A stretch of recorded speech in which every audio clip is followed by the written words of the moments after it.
എല്ലാം പറഞ്ഞു തീർന്നതും ആരതി അലറിക്കരഞ്ഞു. ആരതി കരയുന്നത് കണ്ടപ്പോൾ ആ നിമിഷം എങ്ങനെ പ്രതികരിക്കണമെന്ന് പോലും ഋഷിക്ക് അറിയില്ലായിരുന്നു. ഋഷി ഒന്നും മിണ്ടാതെ അവിടെയുള്ള ചെയറിലിരുന്നു.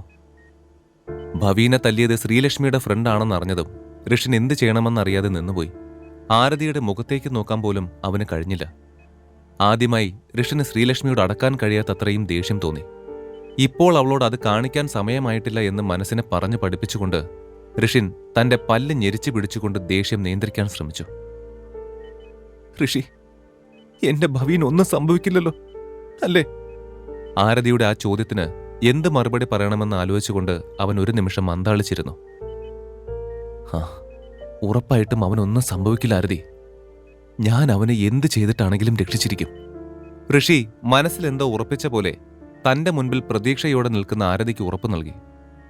ഏതാണ്ട് അന്ന് വൈകുന്നേരം വരെ ഇരുവരും ആശുപത്രിയിൽ പല സ്ഥലത്തായി അവരവരുടെ ചിന്താലോകത്തനങ്ങാതെയിരുന്നു.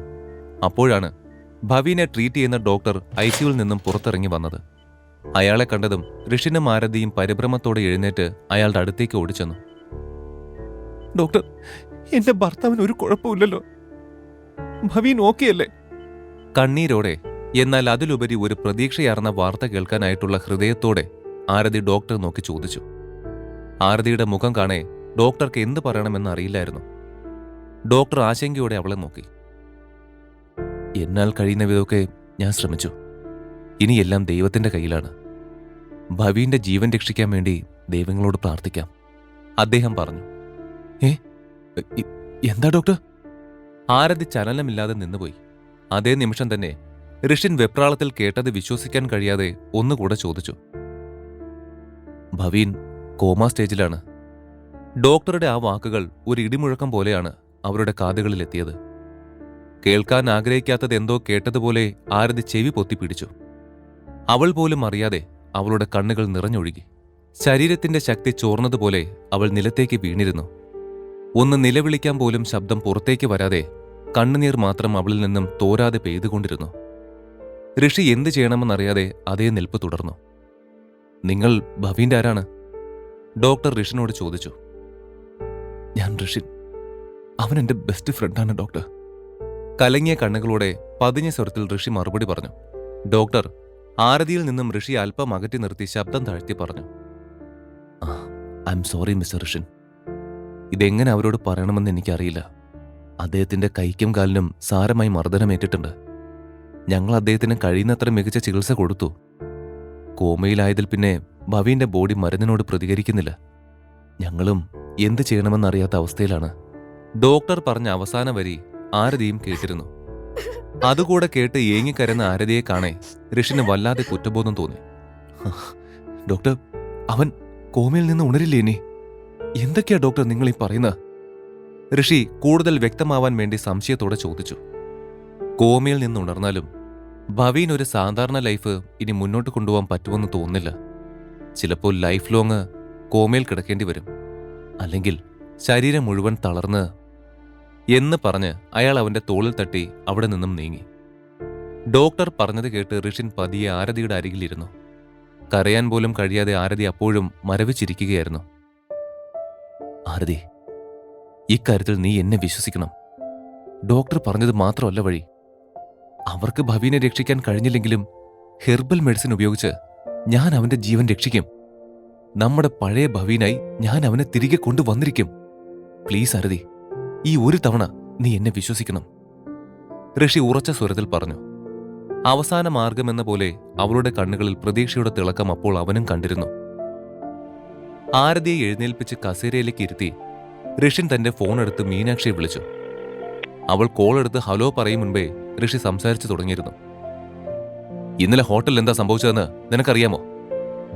ഋഷിന്റെ ദേഷ്യം നിറഞ്ഞ ശബ്ദം കേട്ട് മീനാക്ഷി ഒരു നിമിഷം ഞെട്ടി. ശ്രീലക്ഷ്മി എന്നോട് കുറച്ച് കാര്യങ്ങൾ പറഞ്ഞു. മീനാക്ഷിയുടെ തൊണ്ടയിലെ വെള്ളം വറ്റി വരളുന്നത് അവൾക്ക് നന്നായി അറിയാൻ കഴിയുന്നുണ്ടായിരുന്നു. ഓ, എന്നിട്ട് നീ എന്നെ വിളിച്ച് കാര്യം പറഞ്ഞോ? എന്നെ എന്തുകൊണ്ട് ഇതുവരെ വിളിച്ചില്ല? ഞാൻ നിന്നോട് എന്താ പറഞ്ഞത്? ശ്രീലക്ഷ്മിയെ സംബന്ധിച്ചുള്ള എന്ത് ചെറിയ കാര്യമാണെങ്കിലും എന്നെ അറിയിക്കാൻ നിന്നോട് പറഞ്ഞോ ഇല്ലയോ? ഋഷിന്റെ ശബ്ദത്തിലെ ദേഷ്യം മനസ്സിലാക്കിയ മീനാക്ഷിക്ക് ശരീരത്തിലൂടെ ഒരു തരിപ്പ് തന്നെ അനുഭവപ്പെട്ടു. ബോസ്, ശ്രീലക്ഷ്മി എന്നോട് എല്ലാ കാര്യങ്ങളും പറഞ്ഞിട്ടില്ല. ഇന്നലെ അവള് റൂമിലില്ലെന്ന് കണ്ടപ്പോഴാ അവള് പുറത്തു പോയത് തന്നെ ഞാൻ അറിഞ്ഞത്. മീനാക്ഷി എങ്ങനെയൊക്കെയോ അവനോട് അത് പറഞ്ഞൊപ്പിച്ചു. ആരാ അവളുടെ ഒപ്പം റെസ്റ്റോറന്റിൽ പോയത്? ഋഷൻ ക്ഷമയില്ലാത്തതുപോലെ ചോദിച്ചു. അവന്റെ പേര് നകുലെന്നാ. ഇവിടുത്തെ സമ്പന്ന കുടുംബങ്ങളിൽ ഒന്നാണ് അവന്റേത്. അവന്റെ അച്ഛൻ എന്തോ വലിയ ഫേമസ് ആളാണ്. മീനാക്ഷിയുടെ മറുപടിയെല്ലാം അവൻ ക്ഷമയോടെ കേട്ടു. അയാൾ ആരായാലും എനിക്കൊന്നുമില്ല. എന്റെ ഭവീനെ ഈ അവസ്ഥയിലാക്കിയവനെ ഞാൻ വെറുതെ വിടില്ല. അതിനെ ആരായാലും ജീവിതകാലം മുഴുവൻ മറക്കാൻ പറ്റാത്ത ഒരു സമ്മാനം ഞാൻ അവന് കൊടുക്കുന്നുണ്ട്. ശ്രീലക്ഷ്മിയുടെ ഋഷിന്റെ സ്വരം തിരിച്ചറിയാൻ പറ്റാത്ത എന്തൊക്കെയോ വികാരങ്ങളാൽ മൂടപ്പെട്ടിരുന്നു. എനിക്കറിയില്ല ബോസ്.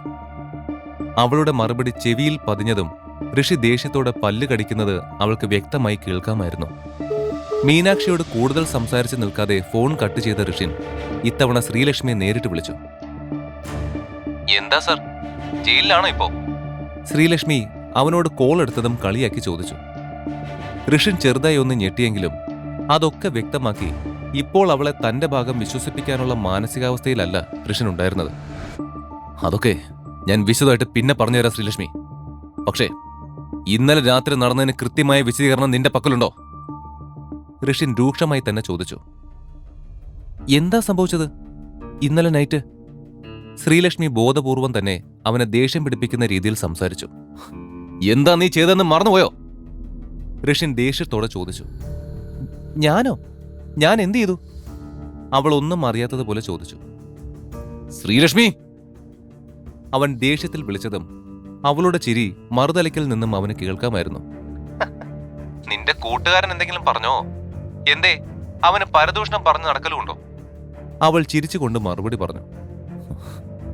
എന്താ ശരിക്കും സംഭവിച്ചെന്ന് മനസ്സിലാകാതെയാണ് നീ ഇപ്പോ സംസാരിക്കുന്നത്. ഋഷൻ തന്റെ ക്ഷമയോടെ സംസാരിക്കാൻ ശ്രമിച്ചു. എന്നാൽ ശ്രീലക്ഷ്മി അതൊക്കെ അവഗണിച്ചു കൊണ്ടേയിരുന്നു. ഋഷൻ, എനിക്കിപ്പോ ഒട്ടും സമയമില്ല ഇതൊക്കെ സംസാരിക്കാൻ. എങ്കിലും ഞാനൊരു കാര്യം അറിയിച്ചേക്കാം. ഞാൻ എന്റെ ഒരു ഫ്രണ്ടുമായി ഇന്നലെ പുറത്തുനിന്നും ഭക്ഷണം കഴിക്കാൻ ഒരു റെസ്റ്റോറന്റിൽ പോയി. അവിടെ വെച്ച് ഞാൻ നിന്റെ സുഹൃത്തുക്കളെ കണ്ടു, അത്ര തന്നെ. അവർ വെറുതെ വഴക്കുണ്ടാക്കാൻ ഇങ്ങോട്ടാണ് വന്നത്, അല്ലാതെ ഞാൻ അങ്ങോട്ട് പോയിട്ടില്ല. ഭവീനെ നകുൽ വന്നടിച്ചതോ അവൻ ആശുപത്രിയിലായതോ ഒന്നും അവൾക്ക് ഇപ്പോഴും അറിയില്ലായിരുന്നു. നീ ഇങ്ങനെ സംസാരിക്കുമെന്ന് ഞാൻ പ്രതീക്ഷിച്ചില്ല. നീ പോയതിനു ശേഷം എന്ത് സംഭവിച്ചെന്നറിയാവോ? നിന്റെ ഫാൻ ഭവീനെ ആക്രമിച്ചു. അവനിപ്പോ ഹോസ്പിറ്റലിലാ, കോമയില്. അവൻ നിന്നെ സംരക്ഷിക്കാൻ നോക്കിയതിനാ ഈ അവസ്ഥയായത്. ഋഷി ദേഷ്യത്തോട് അലറി. അവൻ പറഞ്ഞത് കേട്ട് ശ്രീലക്ഷ്മി ഞെട്ടി. ഇന്നലെ നടന്ന സംഭവത്തിന്റെ പേരിൽ നകുൽ ഭവീനെ തല്ലുന്ന തരത്തിലേക്ക് പോകുമെന്ന് അവൾ കരുതിയില്ല. ഒരു നിമിഷം സ്തംഭിച്ചു നിന്ന അവൾ ഭയത്തോടെ തിരിഞ്ഞു നോക്കിയപ്പോൾ ആ മനുഷ്യൻ അവളുടെ അരികിലേക്ക് നടന്നു വരുന്നത് കണ്ടു. അതെ, ഇപ്പോൾ അവൾ നകുലിന്റെ കൂടെയായിരുന്നു. അതേസമയം ഋഷി ഫോണിൽ സംസാരിക്കുകയായിരുന്നു. ആ തെമ്മാടി, നിന്റെ ഫാൻ ഇപ്പോൾ എവിടെയാണെന്ന് പറ, വാക്ക് ഞാൻ നോക്കിക്കോളാം, ഋഷി പറഞ്ഞു. ശ്രീലക്ഷ്മി മറുപടി പറയും മുമ്പേ അവളുടെ ഫോൺ നകുൽ തട്ടിപ്പറിച്ചിരുന്നു. എന്താ മാഡം, ഞാൻ നിങ്ങളെ ഇത്രയും വിശേഷപ്പെട്ട സ്ഥലത്തേക്ക് കൊണ്ടുവന്നിട്ട് നിങ്ങൾ ഇപ്പോഴും ഫോണിൽ സംസാരിക്കുകയാണോ? ഒരുതരം വളിച്ച ചിരിയോടെ നകുൽ പറഞ്ഞു. അത് കണ്ട് ശ്രീലക്ഷ്മി കൂടുതൽ ഭയന്നു. നിങ്ങൾ ഭവീനെ ഉപദ്രവിച്ചോ? അടിച്ചപ്പോൾ അവൻ കോമയിലേക്ക് പോയോ? വിളറിയ മുഖത്തോടെ അവൾ ചോദിച്ചു. അയ്യോ, ആ കാര്യം അറിഞ്ഞോ? പിന്നെ എന്താ ചെയ്യാ മാഡം. ഈ കഥ തുടർന്ന് കേൾക്കുന്നതിനായി ഇപ്പോൾ തന്നെ പോക്കറ്റ് FM ആപ്പ് ഇൻസ്റ്റാൾ ചെയ്യൂ. Link in description.